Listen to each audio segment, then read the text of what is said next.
Folks, Mario Kart finally has some competition in Sonic Racing CrossWorlds. Is it better? We talk about it today. Well, folks, welcome to the Mario Matter, your favorite Nintendo podcast, episode 159. I am your host, Nintendo Switch 2 YouTuber, EmSwizzle. A beautiful Saturday. It's almost October. We're getting to the spooky time. It's going to be great, but I'm sure you're asking me, what is on today's podcast? I am talking fast. I apologize. First things first, we go over Nintendo news from the past 7 days. We got a retirement in the world of Nintendo, a pretty big one at that. And also Nintendo has fixed Mario Kart World, ? We talk about it. After that, our guest and I talk about whether or not Sonic Racing CrossWorlds is better than Mario Kart World, the big old topic of this week. Is it better? Is it not? We talk.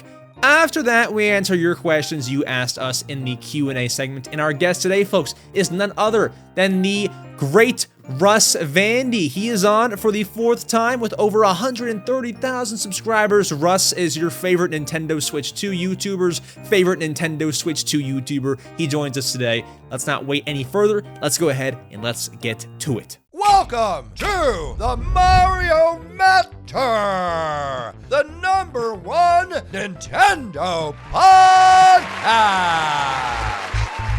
Russ, your 4th time on the Mario Matter. How's it going? It's going good. Thanks for having me on.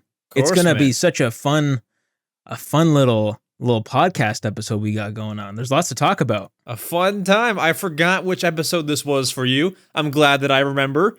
Other than that, Mario Kart this week has some competition. I know that. You know that. We've both played Sonic Racing. Yes, we have.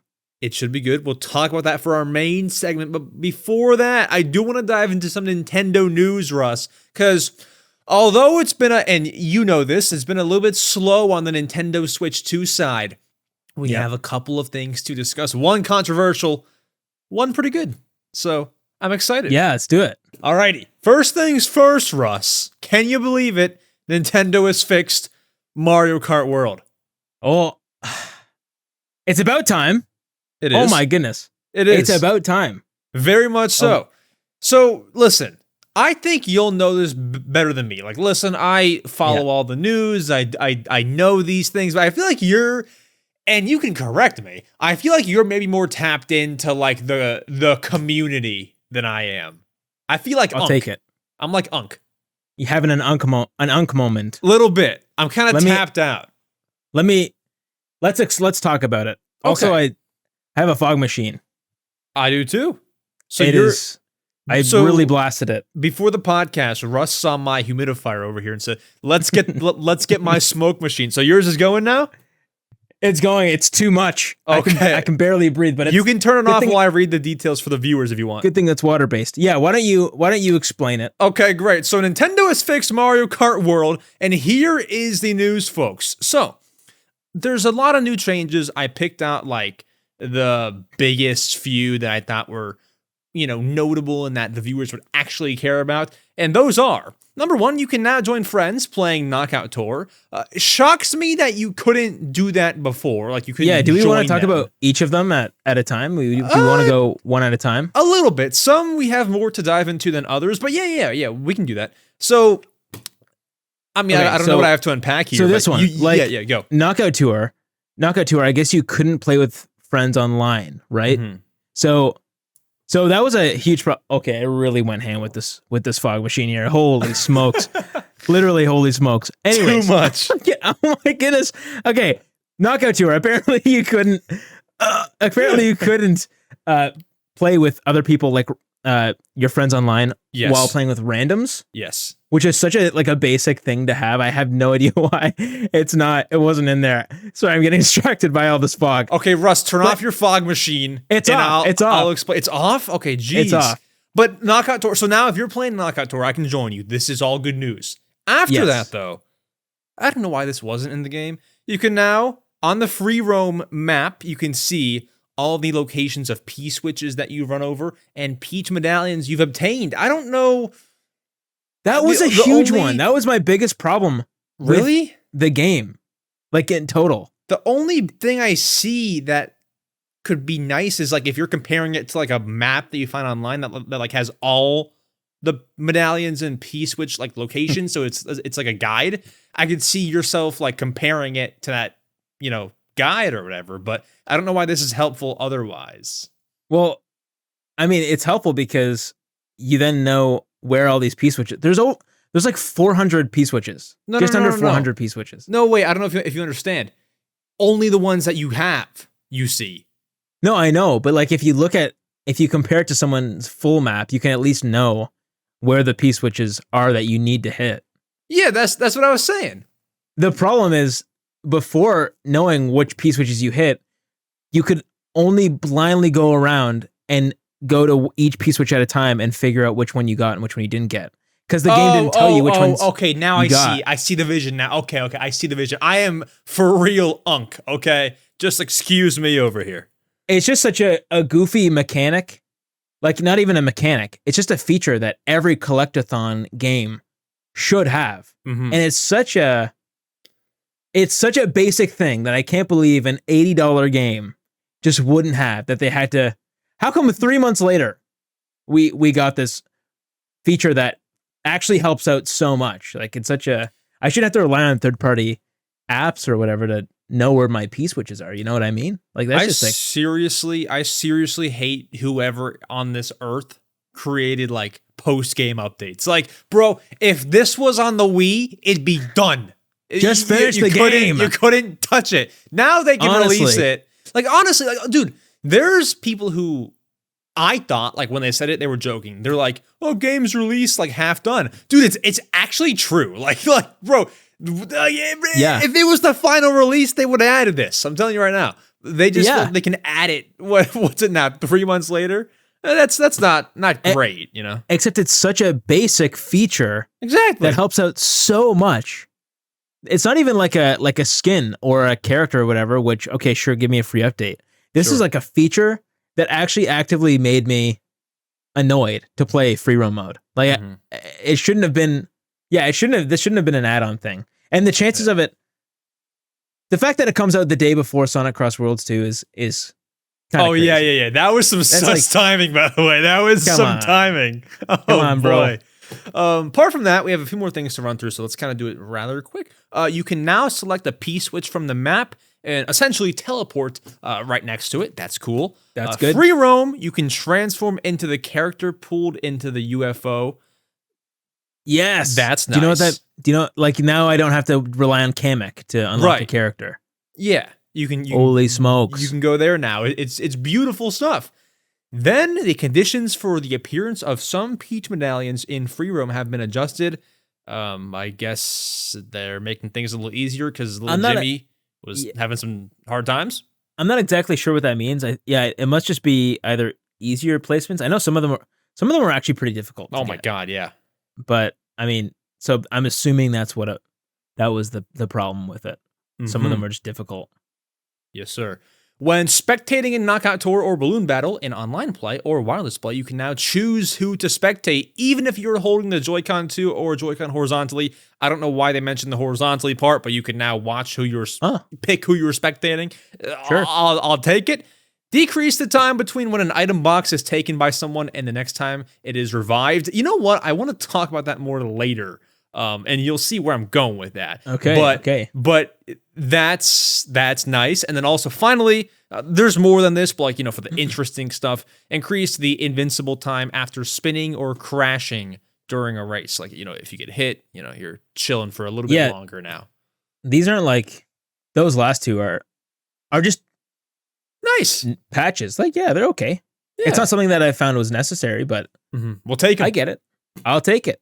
I think this makes like the not so great player a little bit happier.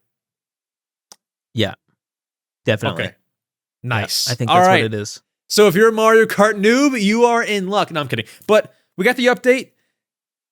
Rated out of 10. What do we think? Needed or not needed? Well, it's kind of bittersweet because it's an amazing update. Kind of salty that it wasn't just in the game from the get-go. At least the P-switch thing. That really toots my horn, as some would say. But like, for an update, I guess a 7 out of 10 for necessity. I land in the same area. I feel like we would have survived without any of these, but you know what? I'll take it. Like some of these things I can look at and I'm like, man, the game needed the P-switch thing. Yeah. It needed the P-switch thing. Like it needed that. It needed most of these things, honestly. Choose who you spectate. I mean, like, come on. Every game. What am I gonna do without choosing who I spectate with the horizontal Joy-Con Nintendo Switch 2? Dude, Joy-Con? I'm gonna go crazy over here.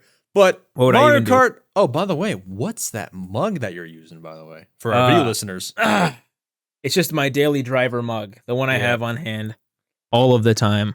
It the is Mario Matter mug. The Mario Matter mug, which is available at EmSwizzle.shop, and some of our biggest criticizers say, Max, you haven't put out any new merch. Give me 1 week. Anyways, little plug there. Now for our next piece of news, this one I think shook up the Nintendo world a little bit more than a Mario Kart World update. Not to use the word world twice, but I did. Nintendo of America President Doug Bowser has announced his retirement from being, well, the president of Nintendo of America. And no clear reason as to why, but he is retiring. He is 60, which is like, that's kind of like your retirement age, some would suggest. So the man has done his work. He's put in the hours. Let him rest. And the woman taking his spot, not familiar with her work by any means, but I am looking forward to seeing her work. Devin Pritchard will take over as president January 1st of 2026. And Doug Bowser, of course, would, retire December 31st of this year. Russ, do we think much is going to change? Probably not. No, I think people have a misconception of how much Nintendo of America actually does things. Like all the shots are called in Japan. Mm-hmm. And I think really the only thing that Nintendo of America does, the president does, is like maintain how, America sees Nintendo, the marketing strategy, probably the pricing as well, to be honest. Yeah, honestly, yeah. So maybe we'll see. I'm hoping, obviously, we see a change in the pricing, but I highly doubt it. Mm-hmm. Actually, definitely not. Right. But it's interesting that the person taking over, Devin, has been actually at Nintendo longer than Doug Bowser has. Yeah. So I hope that she has a little bit of a better grasp on kind of things. Definitely. I read she was there June of 2006. She joined. That I read. So yeah, definitely been there a while. That's longer than I've been alive. So that's pretty cool. And I've seen a lot of people endorsing her. Reggie said like Devin is a talent, and like Kit and Krista, who used to work at Nintendo. I think Krista said, yeah, she's great. So I'm looking forward to, I mean, no one would come out and say, oh, she sucks. Right. But like, they're all saying, oh, she's great. Yeah, so you shouldn't. You shouldn't say she. Everyone who's not talking probably thought she sucked. No, I'm kidding. But whoa. Hang on. Well, now I'm getting no more Nintendo sponsorships after today. But I'm excited to see if anything is different. It's a tradition that Nintendo presidents always appear in like pretty much the first Nintendo Direct after they are put as president. So we could see her in the February Nintendo Direct. That's probably a lock. So that's when we can see her. Honestly, speak. Yeah, I think that's a good guess. I would assume so. Yeah, we will see her then. Otherwise, don't expect much to change. I feel like Doug's not very in the spotlight. She probably wouldn't be. I just don't see her becoming the face of Nintendo Directs, Definitely not. Okay. Definitely not. I mean, but maybe. Who knows? Maybe. Who knows? I shouldn't say definitely. There's a chance. She's like the new presenter? What if she actually... She actually is like, let's go back and get the Muppets out. Remember the whole Muppets Direct in 2016? Yes. I think 2016. Mm-hmm. Oh my goodness, that was what a crazy one. I'd be all for it. She's bringing it back. Everyone's going to turn into Star Fox characters again. I will take it. I would love it. But let's do it. January 1st is your Devin Pritchard date. I don't know. Sounds good. That's when she's the president. But anywho, let's talk about some bigger things over here, okay, Russ? Let's talk about some big things. So, Mario Kart World, would you say that Mario Kart World's biggest threat is Sonic Racing CrossWorlds? I mean, right now, for sure. Okay. I would agree. I think this is the closest a kart racer has ever come to competing with Mario Kart in a decent way. Like, I think this is actually, I think Nintendo should actually be a little tiny bit scared, to be honest. A little bit. Now, this is interesting. It's juicy. We have our opinions. We've played Sonic Racing CrossWorlds. You can see it up there for our video listeners, and you have yours on your screen too. Look at that. Very cool. We have played the game on the Switch. We have played the game. Let's talk about our thoughts. Is it better than Mario Kart? How does it run on Switch specifically? Let's talk about it all right now.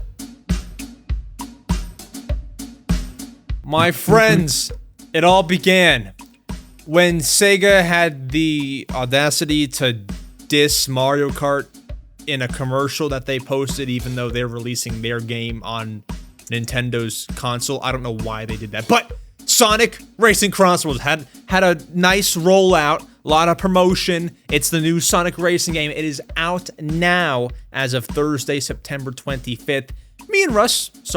Russ and I, to be very correct and proper, Russ and I have played the game. We have our thoughts. We've played for extensive time. Well, you have. I've played for a couple hours, but I've collected my thoughts. I'm a seasoned vet of the game by now. And we got to talk. Okay. So, Russ, let's start from the beginning. Yeah, let's do it. Buy Sonic Racing CrossWorlds. You insert it into your Nintendo Switch, or maybe you played a different version first. I don't know what you did. You boot up the game. What's going on? Well, the opening music. Oh my God, I loved it. It's actually, the words are a little cheesy, but it actually goes so hard. It's actually nice. I've been listening to it unironically a few times, and I'm just like cranking out to it. Like, oh my goodness, it's so good. It reminds me of Sonic Colors in a way, which is great. Oh my goodness. Yeah, cheesy words, but what a good song. Exactly.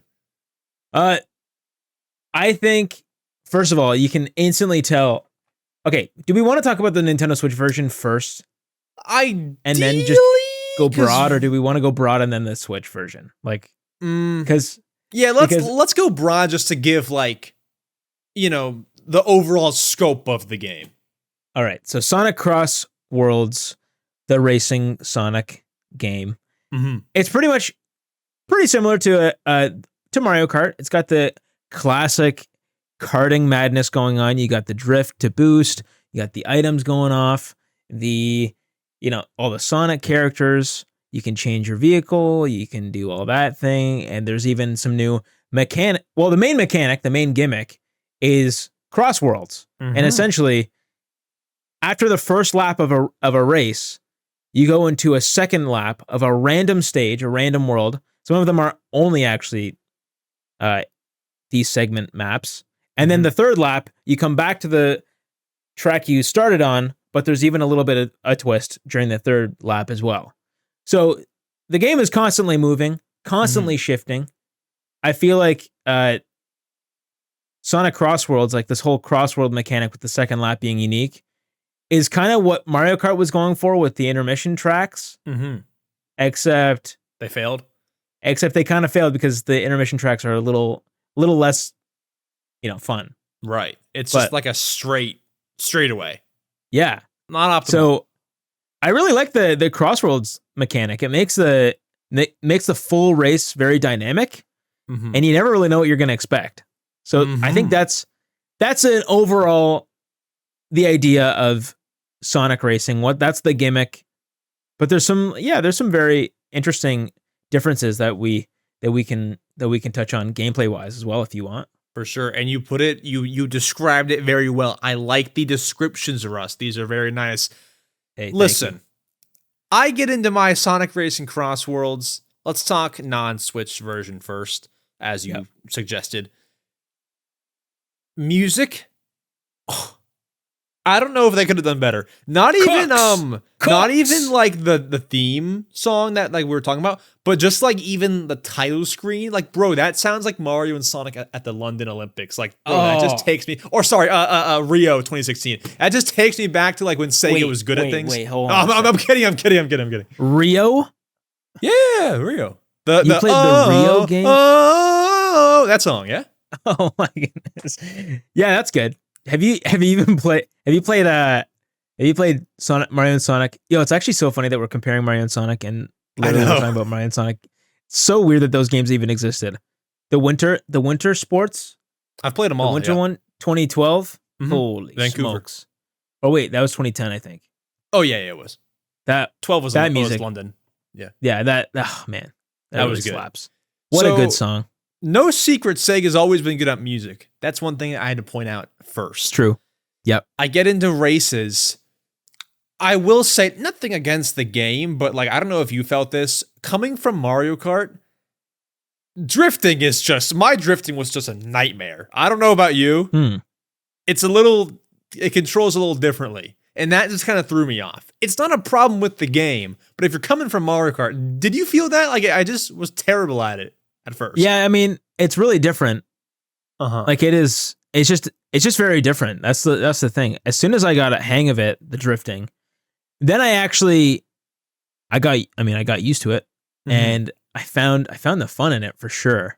It definitely feels, I don't even know how to say this, like stiff.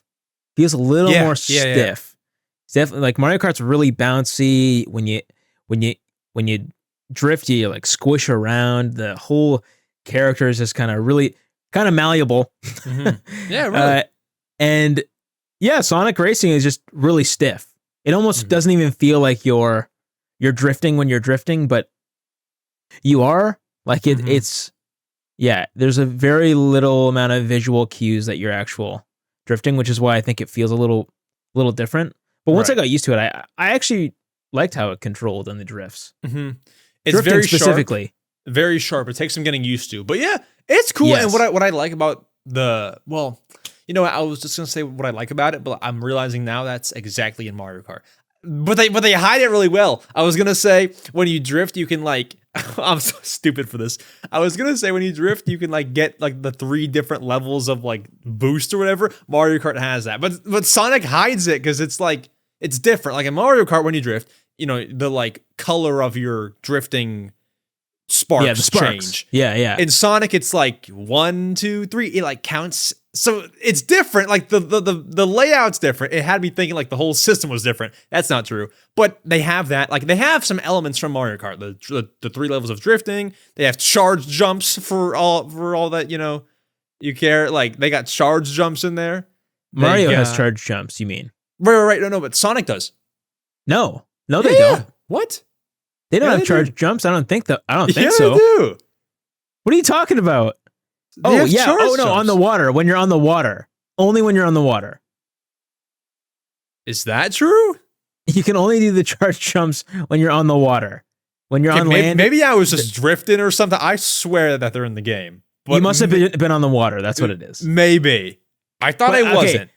Talking about the drifting. Yes. I know what you're saying. Like it's the same, but the difference with the drifting in Sonic is that you can actually see, based on the meter, how far you are into the 3rd, 2nd, 1st drift. Right. And that's what makes nice. what makes it good is that you actually know how much longer you need to actually hold the drift for. It's not even that big of a difference, but it makes you think differently about how long you want to hold the drift. It's actually screwed me up a couple of times because I want that 3rd drift, but I shouldn't have been drifting that long, and then I smashed into the wall or something. Right. You know what I mean? My drifting was a nightmare. I hit too many walls, bro. That's kind of like the Mario Kart player struggle that you'll kind of hit when you switch over, but the drifting, I can learn. I can learn. What about it? Speaking of the drifting, I really, really like how you can, and I don't even know if you notice this, because I didn't even notice this for like the first hour I played, but when you drift one direction, if you quickly hit the drift button again, you can drift the other direction while holding the drift charge. I didn't see this. So you can drift multiple times going like a zigzag, and the charge won't actually go yet because you're still charging. Well, that I really like. That's great. That's great. That's a really good one. I don't think I've seen that in really any other kart racer. Mario Kart has some competition, dude. So I'm drifting. I'm on the racetrack. And I'll say this. My biggest worry for the game was like, these CrossWorlds got to bring it. I think that's like what'll put you either ahead or behind Mario Kart. They brought it. If you're playing on any platform but Switch, it's a seamless transition when you like enter the little teleportation and then you come out on the other side. It's great. I love the CrossWorld. I think that they nailed it. You're like flying around, whatever. It's a beautiful new start. I made this YouTube short skit one time about Nintendo Switch 2 having like a fictional brain rot mode. And one of the things on there was like the track in Mario Kart changes every 2 seconds. This is what it feels like. It feels like that. You're changing like the whole track. But it's great. Very different and shakes things up. Also, what I like, that Mario Kart, for whatever reason that's taken away, in Sonic, you can customize your vehicle. That's it.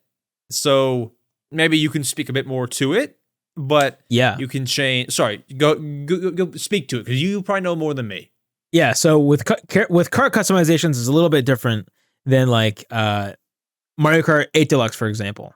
For Mario Kart 8 Deluxe, you needed to pick the wheels, pick the body, pick the glider, and everybody needed to do that every single time. Sonic CrossWorlds, however, you don't need to actually pick the customization for your vehicle every single time, which makes it a lot better. But what's good is that you can change the front half and the back half of the customization of the vehicle. You can unlock them by playing races. You get these coupons, and then when you get X amount of coupons, you can buy different parts from the shop.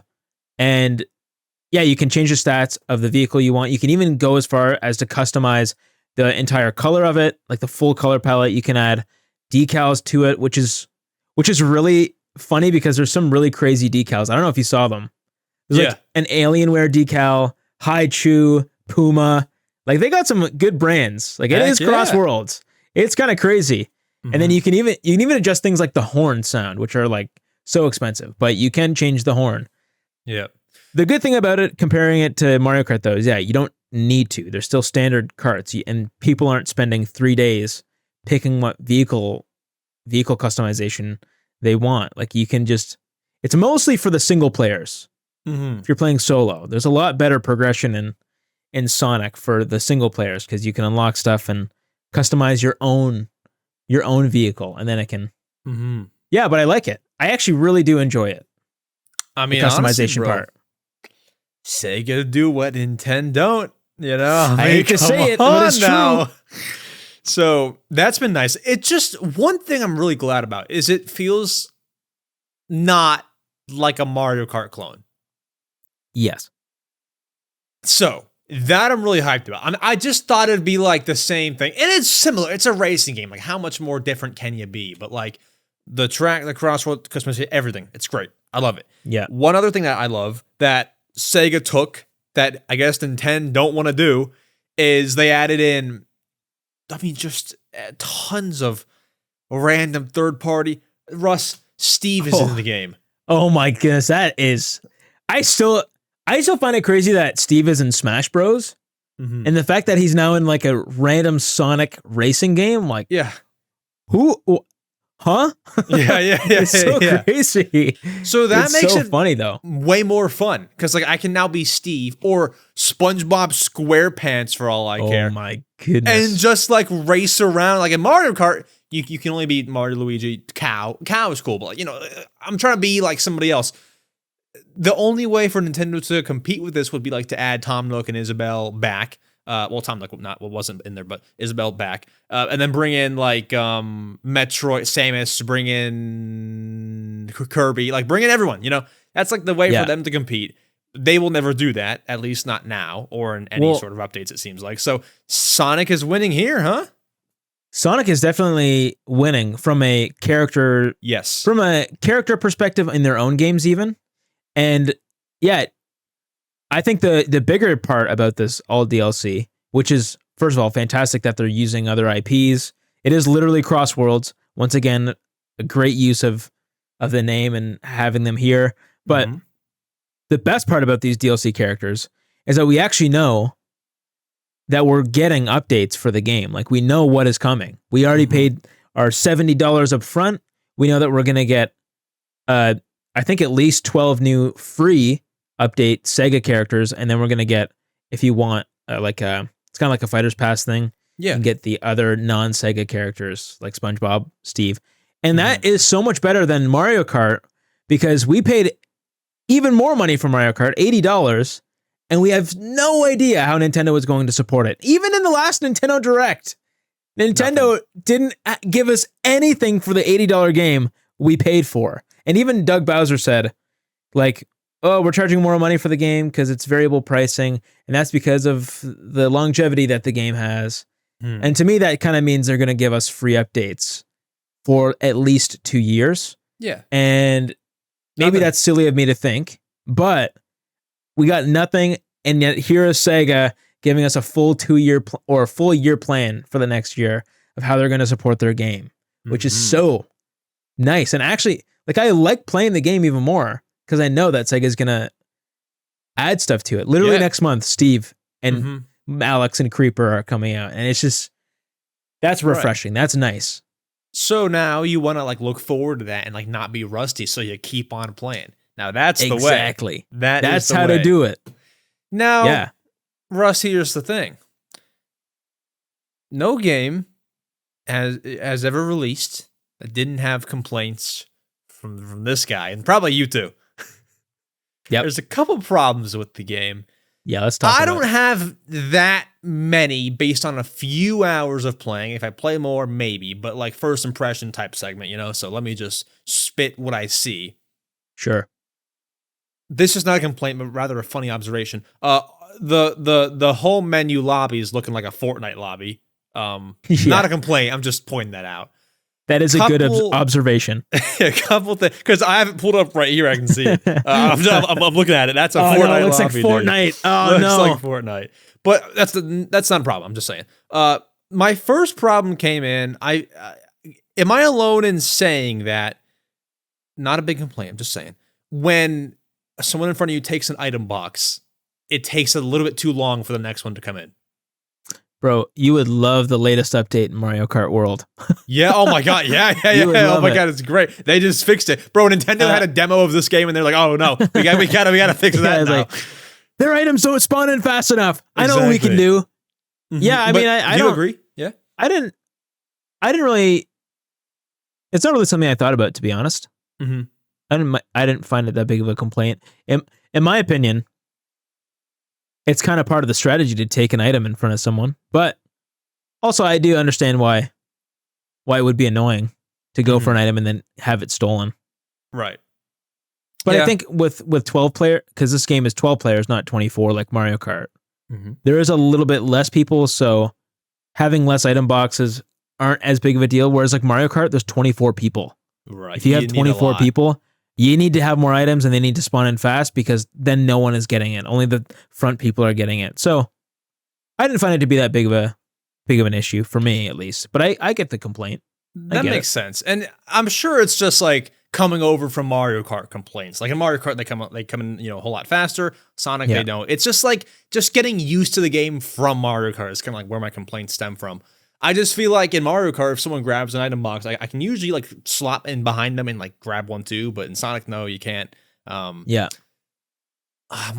only other complaint, honestly, like the game's fine. Two things, and one is probably not even a problem. Number one, I don't know, and this is a me problem for sure. I'm just asking you if this is like valid by any means. I don't know what any of the items do. Like in Mario Kart, a mushroom is going to get you speed. I don't know what half these things do. Okay, that is a very, very valid complaint. I found this. I've been playing for hours and hours and hours, and I know what most of the items do for the most part, but I still don't fully know how to fully utilize them to their full potential, I think. Right. Like, it is, yeah, it's very, yeah, the items aren't as good. I think also with Mario Kart, everything is so much more recognizable. You know, a green shell goes straight. You know, a red shell can follow someone. With Sonic, we're not really used to what these items do. They might be in previous Sonic games, but they are. Yeah, definitely. A lot of them are. Yeah, definitely. The items are a little bit confusing and take a while to get used to. Also, I feel like there's so many. It's so chaotic. Mm-hmm.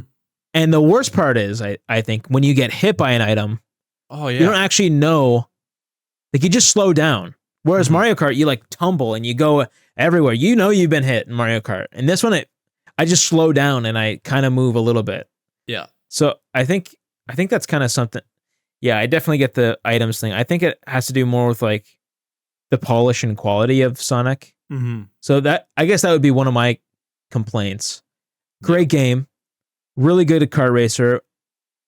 It's just a little bit lower quality than I think. Definitely compared to Mario Kart. Mario Kart is like polished.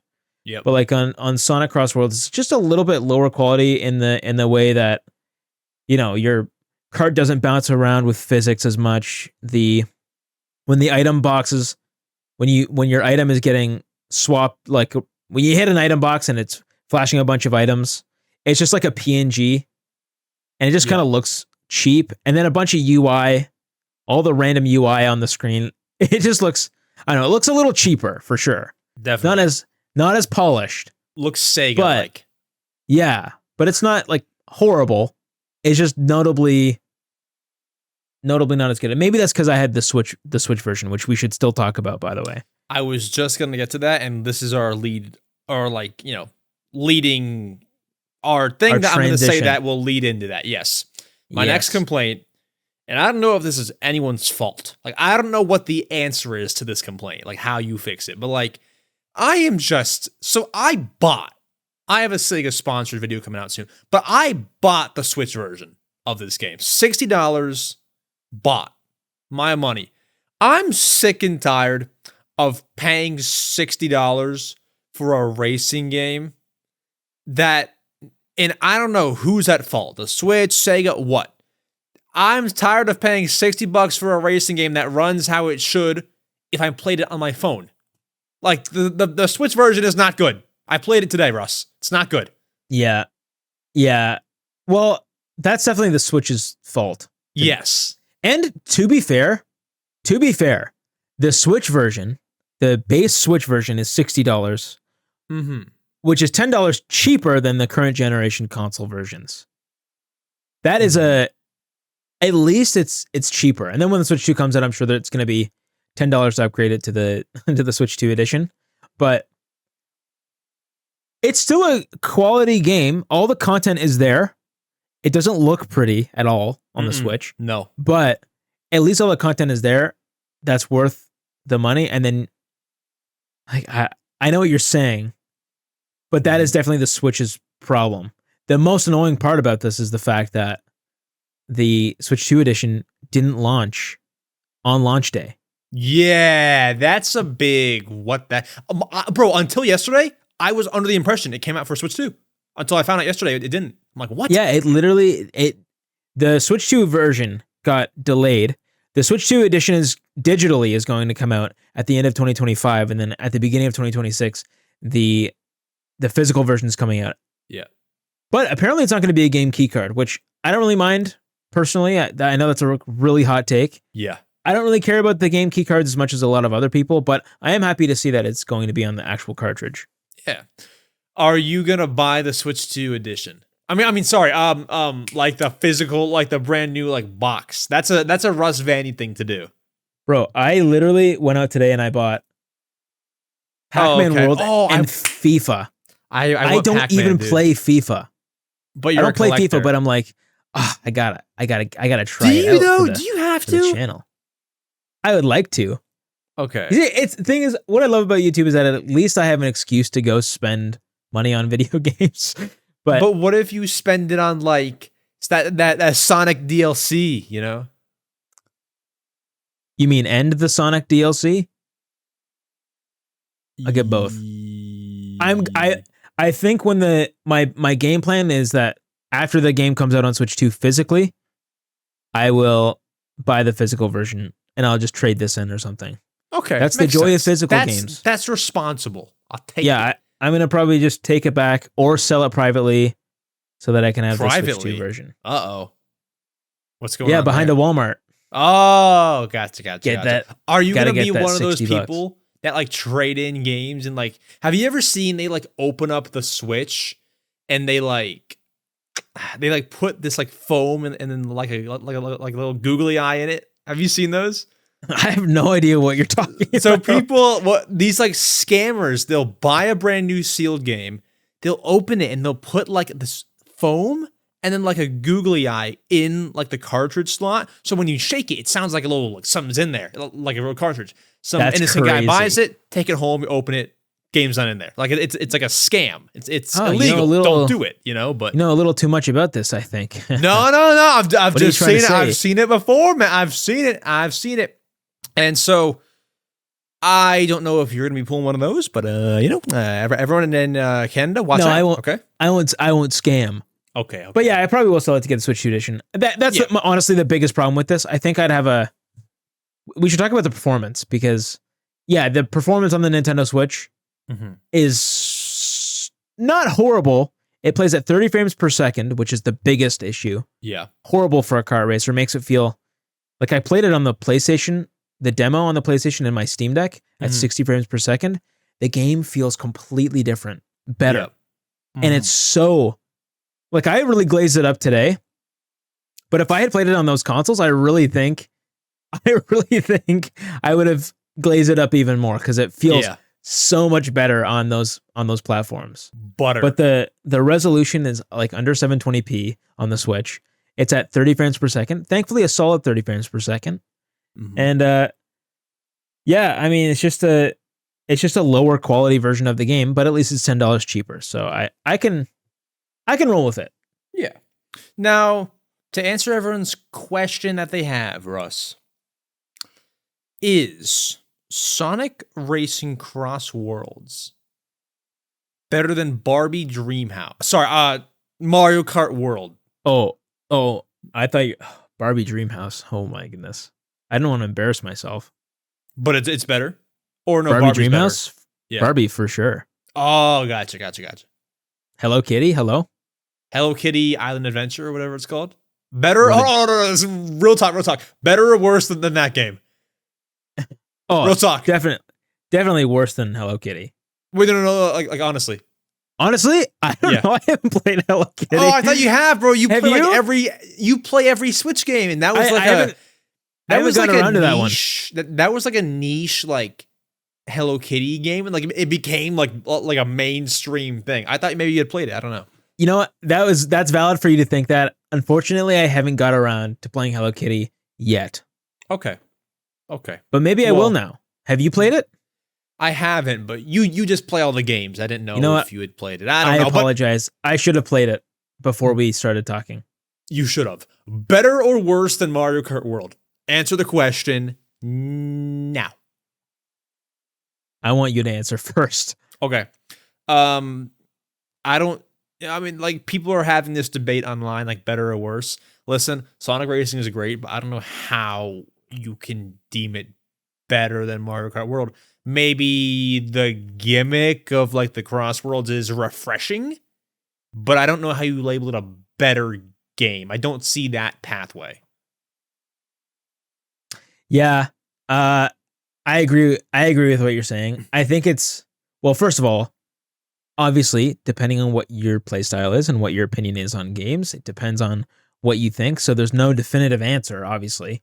But there are some things that Mario Kart is doing better than Sonic Cross Worlds. Like the support for Sonic is much better than Mario Kart. You could say that Sonic is a better value, especially when it inevitably goes on sale for Black Friday, like every Sega game. $20. It'll probably be like $50, $40 to $50 during Black Friday on the other consoles that aren't Nintendo Switch. 60, 70? Yeah. See what I did 40 there? 50, honestly. 40 50. I honestly think it's going to go down that much. See what I did there though? All the kids like that one. Oh my goodness. I don't even understand that meme, 6, to be honest. 7. Nah, I don't know. I don't get it. Stop. I don't actually know. feel old now. Oh my goodness. I don't I've gone to that fully get stage it. in my life. It's But- just say it to be fun. People like it, you know. Exactly. But which one's better? Mario Kart. From a quality perspective, Mario Kart is a better racing game overall. But I really, really like the value and the gameplay of Sonic CrossWorlds. Mm-hmm. So I just need to know what Nintendo's doing with Mario Kart. I think that would really change my opinion on it, because I'm kind of salty about it because of the lack of updates, the lack of features that an $80 game should have. I think Mario Kart is a better game, but I like what Sega is doing with Sonic more. I don't know. They're both really good makes games. sense. Because They're Sega's both trying really to good games. they're adding in like Steve and all this, and like they're doing things that Nintendo is not. Like Nintendo doesn't have blathers from Animal Crossing and Mario. Like it doesn't happen, right? So Which Sega would be so cool, by the way. I don't know be why awesome. Nintendo's not pulling from other IPs like they did it with Mario Kart 8. It's literally Mario Kart World. right. Getting Exactly. other people in there. It'd be a huge thing. I think Nintendo's Mhm. hiding something big with Mario Kart World, but they're gonna charge us for it. Heck This yeah, is $20, it. $25. Yeah, Up. honestly, Ugh, I jeez. think so. And here's something that Sonic is missing. There ain't no free roam. It's true, but maybe, yeah, it's true. So Mario Kart might be better. I don't know, Oh. man. Oh, but the online for Sonic CrossWorlds is so much better. You can actually Yeah, play it's with pretty nice. your I like friends. it. You can rank up. There's a purpose to it. Anyways, I like it. yes. Oh, but- also one thing I didn't mention. Sorry, the rivals are like cool little touch. Like there's Oh, just there's some dude in your race. You're like, all right, screw you, bro. yeah. Oh my gosh. And so there's rivals. There's one person that you're like going up against. You need to fight Yeah. or make sure you beat. But what's cool is that there's individual voice lines for each pair of characters. Mm-hmm. Sonic and Shadow have different voice lines, like just for each other. Tails and Knuckles have other ones. Eggman and Silver have voice lines. Jet the Mhm. Hawk, and it's just like so crazy that there's so many different voice lines just for the beginning of these races. Anyways, that's a beautiful. really nice attention to detail. The personality in Sonic games, personality much better than Mario Kart. There's so much more personality in this game. I hereby give Sonic Racing CrossWorlds a rating of. Ooh, I just jumped into that. I didn't even think. Let's go with. I'm gonna give it an. Honestly, Well, what's Mario Kart? What's Mario Kart for you? Mario Kart. I forget what I gave it. I think I gave it like a 7 just because it felt so incomplete. But like now, like as what it is, incomplete or complete, whatever, as it is, that's gonna be like a 9. Mario Kart. Yeah, like if they stopped updating it today, I gave it a low score because I needed more of the game, and like there was obviously going to be that. Like at launch, it was a 7. If they said, all right, we're done today, But you they look haven't done back at anything that- since launch. They haven't done anything since no, launch. but I gave it a low score at launch because we're expecting things. If they came out and said no updates ever, I launch see. score would have been higher because it's a complete game. I gave it a 7 because we didn't have the full game yet. Look, if they said it was done today, 8.8 for Mario Kart. Sonic is going to be. No, I got to give Mario Kart higher, like a 9. Yeah, like a 9. Sonic would be 7.5.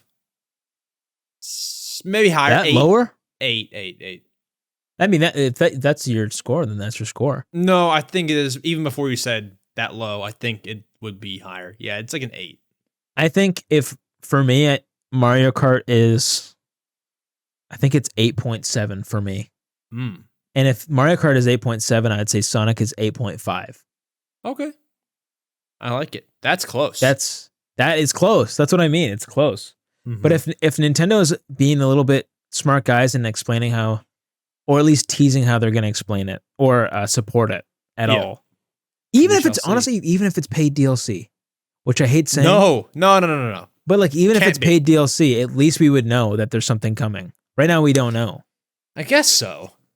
But there shouldn't be. If there is, I would actually riot. That would probably lower its score. Yeah. That's terrible. That's over $100 at that point. That's terrible. No, I know no it's good. over $100, but you don't No need to good. buy it. No good. It needs to be Anywho, free. You're right. It needs to be free. It does. But they're Folks, close let to us me. They're know. both good. Oh, sorry. Oh, They're both good. Whoops. Sorry. I'm just explaining myself. I see. Folks, let us know what you think of Sonic Racing CrossWorlds, and let us know if you bought it, if you plan to buy it at some point, if you played it and you have some strong thoughts. Let us know in the comments down below, and we would love to hear what you think of the game. Because honestly, I haven't looked at too many people talking about it myself, so I myself would like to know what you all think. With that said, folks, it is time to get to your favorite segment of the week. It is time to get to the question block segment where Russ and I answer your questions you have asked us to answer about Nintendo and all the good stuff. Let's go ahead. Let's get to it. Folks, the question block segment returns for the 159th time on this podcast. Me and Russ and I answer your questions you asked us. If you want to ask questions on the podcast, there are a few ways to do so. Number one, my YouTube posts tab, it's now called. It used to be called the community tab. The post tab on my channel, my main channel, EmSwizzle. Yeah, they changed it. I didn't even know that. It's pretty weird. I Thought it was make just a called post community. on there every week. You can put your questions down below on that post. It's kind of hard to find. If you see it, you see it. That's cool. If you don't feel like finding that, my Discord server is linked down below. You can join that and ask questions in the podcast questions channel, or the easiest, most simple, straightforward way would be to email mariomatterquestions@gmail.com. Very cool. And our first question, Russ, comes from Jack Sonic 1991, who asks us a very cool topic. Do you think Sonic Racing CrossWorlds, Mario Kart World, or Kirby Air Riders will be the best racing game of the year? Like objectively or our own thoughts and ideas? Objectively. Like what's... Objectively. Put it like, yeah, if there was a best racing game category, is there one like at the Game Awards? I don't think so. Like which one wins? It'd probably be if there family was game. one. Oh, which one wins? Definitely Mario Kart would win. Yeah, obviously. But for myself, I think I'm going to enjoy Kirby Air Riders the most. Really? Over Mario Kart? Like, even though it's not complete? Absolutely over Mario Kart. And you've played it, so you can speak to that. I can't. So I have played it. Yes. Really good game. I need to get the hang of it still. But I think just from like a content perspective and like how good it felt. It was good. Excuse me. I thought like you were crying over it. Like, oh my god, just start crying over how good it felt. Oh my god. Yeah. I thought you were like crying over it. I always get emotional when I talk about Kirby Air Riders. Yeah, same here. But yeah, I need a box of Kleenex. But yeah, I think I'm gonna enjoy Kirby Air Riders the most. But that's just me. I think most people would say Mario Kart. It's funky, man. I mean, I don't know. I mean, I could see it. You're a funky guy, you know? Hey, thanks. I think. I don't know. I'm just kidding.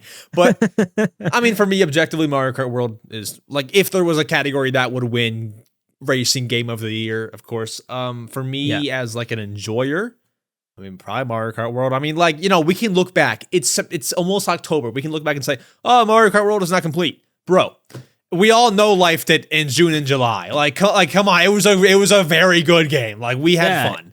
I mean, it was also that's the my only game, answer. so yeah. That's true. But I think even if there was other games, that would still get a very good amount of hours. So. It's Mario Kart. You can't go wrong with Mario Kart. Right. So I'm saying that's my favorite game and what I think would win an award if there was one. Fair enough. And that will win a bunch of awards later this year. Mario Kart World has to. I think so. We shall see. Rom, R-O-M, Rom Kellner asks, hi, EmSwizzle. My question is, number one, what is your favorite and your guest's favorite Galaxy from Galaxy 1 and Galaxy 2? Oh my God, I'm so rusty. I couldn't even tell you.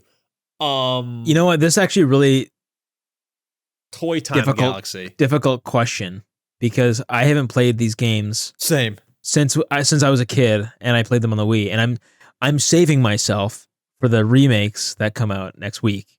So Mhm. I don't think I can answer that. Probably Gusty Garden Galaxy. The music slaps on that just for that. I go Toy Time. Fair enough. That one's got banger music, even though it's just like a classic Mario theme. I like it. I like it a lot. I'm excited to revisit it though. I'm so excited for that game. Too expensive though, but Should I'm we go- excited. Oh to my play god, it. yeah. What do you think of that? We haven't spoke. What do you think of the $70 So Mario Galaxy 1 and 2? I really think $70 is just Stupid. too much. Yeah. But here's the I think the worst part about it is that they're damaging their reputation more than anything else by putting them at $70. Can you imagine how much better everyone would have taken it if it was $60? But let me Know what I ask mean? you this though, and I'm not defending this. Okay, I'm not defending this, but like, do you think or do you disagree with the point of view that That they it's could each worth be 60? $70 if it's someone's first time playing it? If you already have the Oh. game and you already played it, you don't need to buy this game. Don't pay $70. That's No, a tough one because the thing is, yeah, Nintendo has already sold it multiple times for like $20. If you count the 35th True. anniversary, they gave us 3 games for $60, so you can do math. Each of them were $20. You could Mhm. say that. But also back on the Wii, they did the Nintendo Selects thing.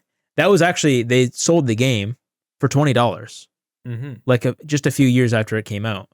So for them to say, okay, here's now each game is worth $40 separately or $35 together. I mean, it's a little expensive, and yes, I know inflation and all that stuff, but it really would have went over so much better if they had just done $60. I know that's not what they do, but they've already Mhm. sold it before for less than that.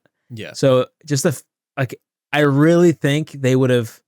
They're getting less. They're going to have less people buy it because they're pricing people out, and their reputation for having such an expensive remake is just crazy. But I also see the perspective. You know, they could have done what they did with Donkey Kong Country Returns, also a Wii game, or Luigi's Mansion 2 HD, a 3DS game, which both sold for $40 or $50.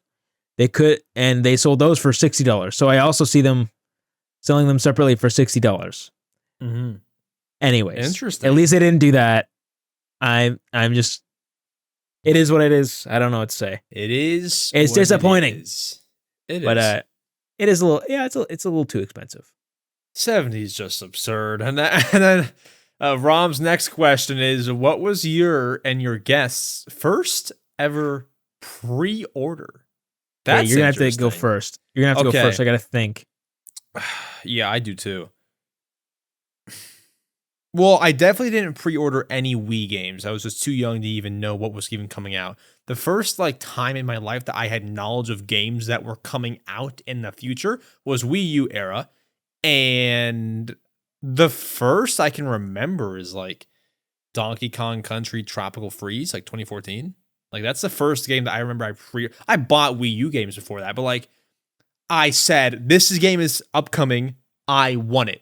Go to GameStop, pre-order. That was the first time that I did that. I think that was my first. I think my first pre-order was, so funny that we're talking about this because we literally already brought it up. Mario and Sonic London 2012. Wow. The Wii version. Yeah. With the yellow box.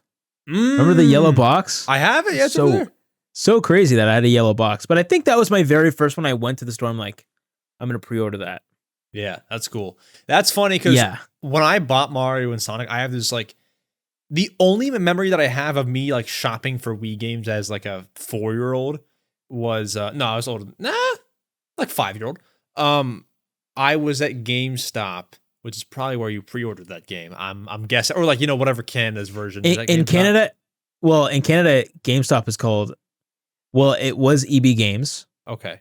And then they changed it to GameStop just for the last few years, and then they went back just this year to EB Games again.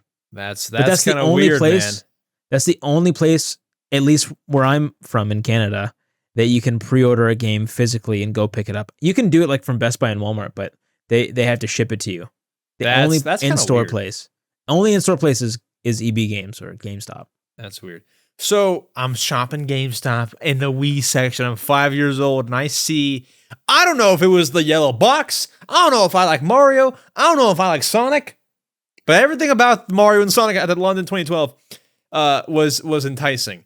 Now I forget how much it was. It was $40 or $50, and I asked my dad, being 5 years old, can I get that one? And he was like, well, maybe. I proceeded to look at like a few more Wii games, and I was like, nah, cuz I want that one. And then he got it for me, which is great. What a few dub. Few years later, I sold it. Then I bought it back like a couple years ago. Yeah. And then, life is good now. I have Mario and Sonic at the London. It's great. I don't know if you played those games recently, but they're actually not that good. Really? I actually don't think they're that good. I played them like a year ago at this point. I played all of them. Fine. I played all of them last year, all in one sitting. They were all pretty mediocre except for the first two. Dog, don't talk bad about Mario and Sonic at the Sochi 2014. That one is one of the worst best. of them all. Did you play the snowball fight mode? If not, do not speak to me. I did. I think that's probably the worst one. Bro, did you? Well, you wouldn't know because you're bad at games, Russ. Did the Sonic dude ever take a picture of you with the Wii U gamepad and you had like take a picture of like your face? I don't actually know which one you're talking about. You didn't have that because you didn't win none of the games. I'm just kidding. I actually, the Wii one was. I don't even remember which one was worse. The Rio one or the Sochi one? Rio's the best one. Chat. We already had this a hot take? conversation. Is this a hot take? Is this a hot take by any means? I don't think it's the 3DS games were awful. Okay, that's different. Wii U, But the Rio Wii games- 2016. Don't talk bad about it. That was the best one. For its time, anyway. Like, honestly, Tokyo is like a remastered Rio. That's why it's so good. No, seriously, it is. Yeah.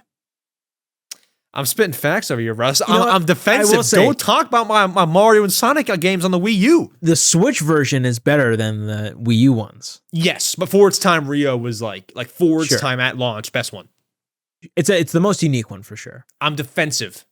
Yeah, it's weird how it worked.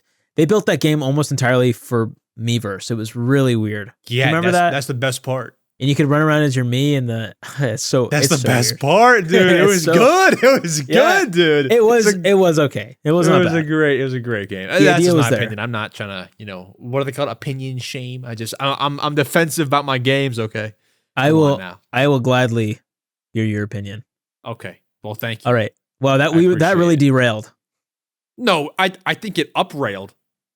Yeah, we uprailed ourselves. Is that a word? We're up now. We're having a conversation. All We're right. ready to answer some more questions. Yeah. All right. Ethan asks, "Hi Max, I'm a huge fan of your channel." Ha. He's not a fan of your channel. He just said me.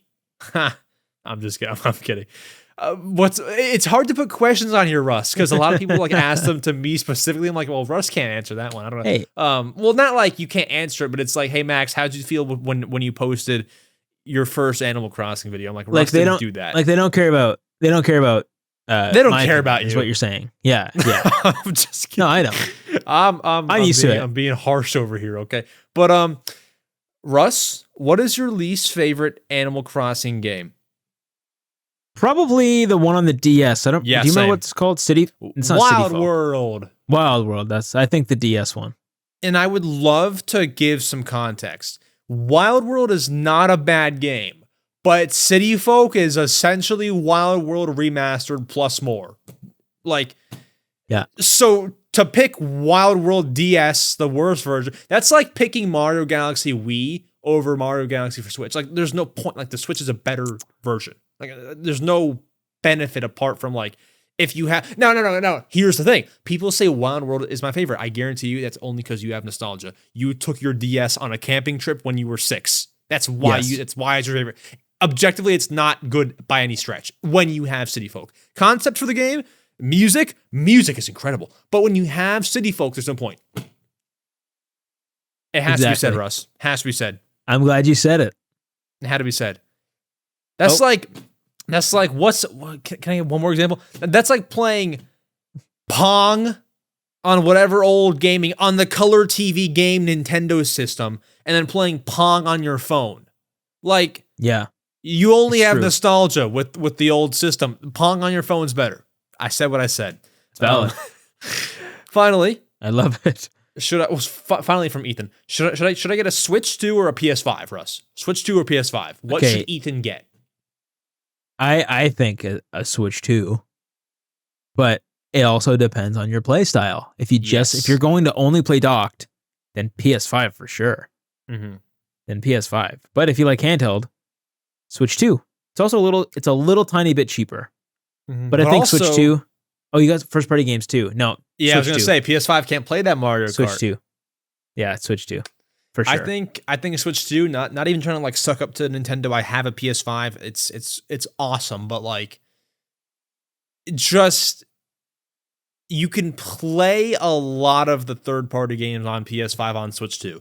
And most of them, once they get optimized, like bro, Madden 26 for Switch 2 is not as good as it should be. Like they can make it better. Like next year, I wouldn't be shocked if it runs a lot more smooth. Like that version of Madden. I would be shocked if it ran smooth. Sports games are the worst, and they don't care about them at all. But they just didn't have time to make it Switch 2ified. No, they don't care about the Switch 2. They are doing the bare minimum.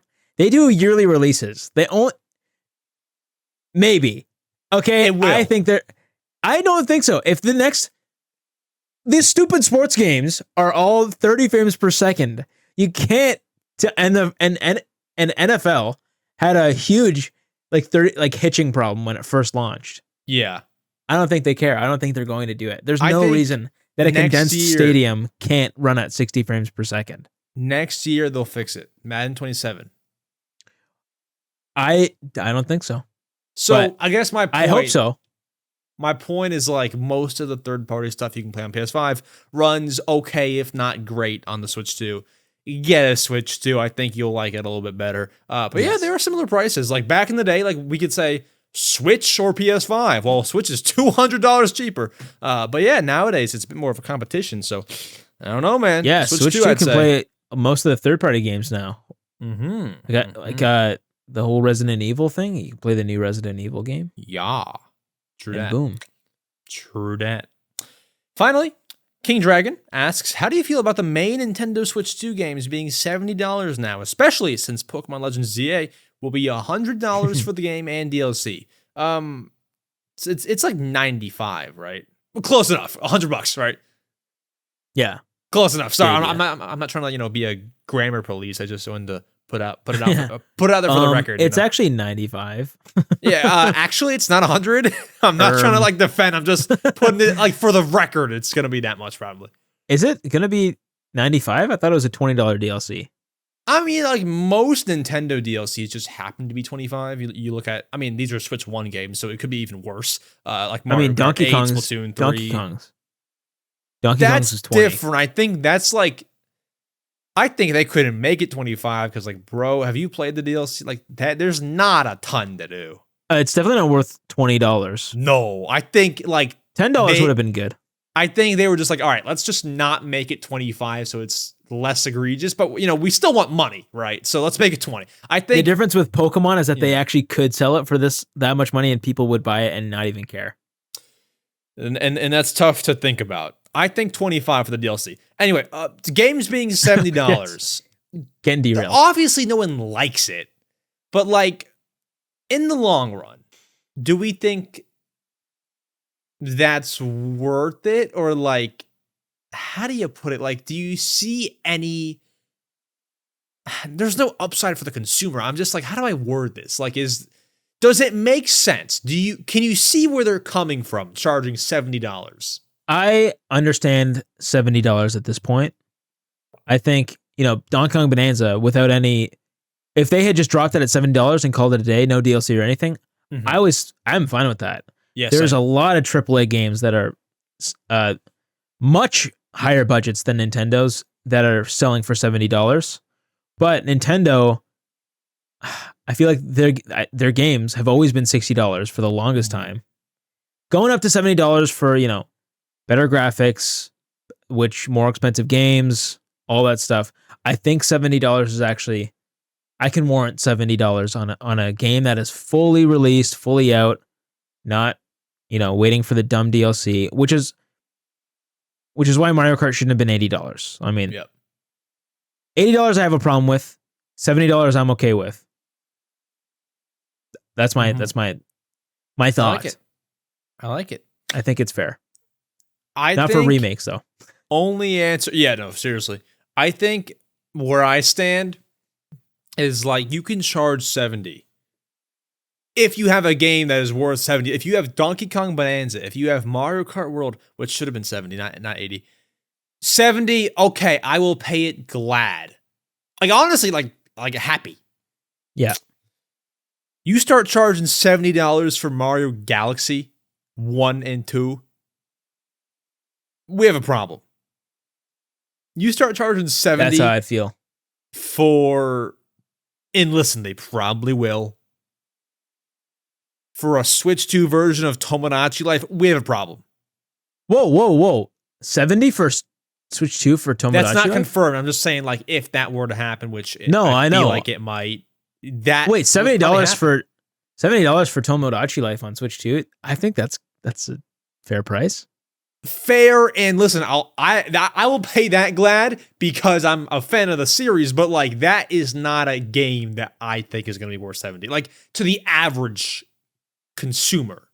To me, I'll pay 7,000, but like for the average Joe Schmo, I would pay 100 for Tomodachi Life on Switch 2. right? But just like the average, like Billy John from Minnesota. Like, I don't know he's going to go to Best Buy, buy a $70 Tomodachi and be just floored. Like, I don't know that's going to be the case. I was kidding about $100, but I do think it's going to be $70. I don't think it's fair, but it's going to be. Mm-hmm. Unless they do something like Miitopia. Remember that game? Yeah, that's fun. That game wasn't a full $60. It was $45. Yeah, it was. Wait. Really? I'm pretty sure. I can double check. Wait, wait, maybe it was 50. Yes, like 50 in America. Yeah. Oh, 50. That sounds right. That's what I meant. I thought it was 60, but I could be wrong. Let me see. Miitopia at launch. I thought it was 60, actually. I could be wrong. Was loading. I'm looking up on my end, too, because you have that Canadian Nintendo.com. Yeah, it was 50. $50. Okay. All right, I thought it was 60. That is my bad. Yeah, I mean that was like so that was maybe that was an Tomodachi Life example. That was a good example of them being like, all right, this example. game, this is not worth 60. Let's make it 50. Like they got to do it more often. Like they got to do that more often and make Switch 2 games that are not have a whole lot of content 60. Like that's the best. Although Tomodachi Life is one of the best-selling 3DS games, it was also Nintendo's most liked tweet, even more than the Switch 2 launch trailer or the overview trailer or whatever. Yeah. So, or the announcement. So I think that they're definitely going to sell it for $70. Yeah, I mean, no one's bigger Tomodachi Life fan than me. I mean, maybe someone is. Aside from me. That's just how I feel, right? So I'm going to pay it. I just have a hard time seeing the $70 value in the game. But it'll happen. And maybe there's like mini games that they've added that we don't know about. Like maybe there's some crazy, There's lots we don't know about. Tomodachi Life is going to be wacky. It could be 70. We'll have to see. But folks, thank you very much for tuning in to the Mario Matter, episode 159 with Russ Vandy. I appreciate you joining me, my friend. If you want to plug, the floor is yours. Tell everyone what your next 27 videos are and where you live. So my social insurance number is yes. My credit card number is yes. I have my main channel is Russ Vandy, as we know. Oh, I accidentally just turned on my fog machine. Ooh. Oh, turn it off! Turn it off. We already know that was close. we know the dangers of that. That was a close one. Main channel Russ Vandy. We got like weekly videos there, daily shorts. So go check that out. And we just launched a second channel. What? Yes. Currently called Russ Vandy 2. If you like if you like this podcast, you'll probably like that channel because it's literally me unscripted, just talking. And I actually recorded a video called Mario Kart World versus Sonic CrossWorlds.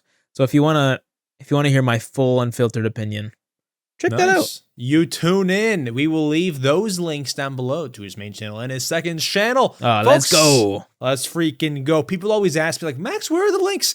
Go down to the description and click the link that says all links. You'll find it there because I have to link a lot of things. But, folks, I'll see you all next Saturday, hopefully with another guest, talking about some more Nintendo goodness for episode 160. My buddy reminded me, like, bro, what am I going to do in 8 weeks? It's going to be episode 167. Oh, my goodness. Folks, I'll see you all then. Adios.